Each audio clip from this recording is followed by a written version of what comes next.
আমি আমার সুপার কারটা নিয়ে আমার বন্ধুর বাড়িতে যাচ্ছিলাম, কিন্তু তখনই আমাকে একটা মেয়ে থামিয়ে দেয় আর সে আমাকে বলে, দেখো সামনে অনেক বড় একটা অ্যাক্সিডেন্ট হয়েছে, তুমি ওখানে যাবে না। আর এই কথা শোনার পর আমি সামনে যাই, কিন্তু আমি সামনে কিছুই দেখতে পাই না। কিন্তু আমি আবার সেখানে আসার পর দেখতে পেলাম যে ওই মেয়েটা আমার গাড়িটা নিয়ে অনেক দূরে পালিয়ে চলে গেছে। আর এইটা দেখার পর আমি অনেক টেনশনে পড়ে গেলাম। তো এইটার পর আমি সোজা পুলিশের কাছে গেলাম আর আমি পুলিশকে বললাম যে একটা মেয়ে আমার সুপার কার চুরি করে নিয়েছে। কিন্তু পুলিশ আমাকে এই কথাটা বলল, দেখো ভাই, তুমি যেই মেয়ের কথা বলছো সে একটা অনেক বড় চোর, আর সে আজকে দিনের ভিতরে 4টা গাড়ি চুরি করে নিয়েছে, আর শহরের সব পুলিশরাই তাকে খুঁজছে, আর আমরা তোমার গাড়িটা পেয়ে গেলে তোমাকে ফোন করে জানিয়ে দেবো। আর এই কথাটা শোনার পর আমি সোজা বাড়িতে চলে যাই। उठाइए ना।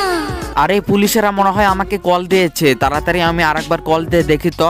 দেখো ভাই, আমরা তোমার গাড়িটা পেয়ে গেছি, কিন্তু তোমার গাড়িটা আমরা তখনই দেবো যখন সবাই ভিডিওটিতে একটি লাইক করে চ্যানেলটিকে অবশ্যই একটি সাবস্ক্রাইব করবে। তো গাইস, তোমরা প্লিজ ভিডিওটিতে একটি লাইক করে চ্যানেলটিকে অবশ্যই একটি সাবস্ক্রাইব করে দাও, না হলে আমি আমার গাড়িটা পাবো না। ঠিক আছে, এখন আমরা তোমার গাড়িটা তোমার বাড়িতে পৌঁছে দেবো।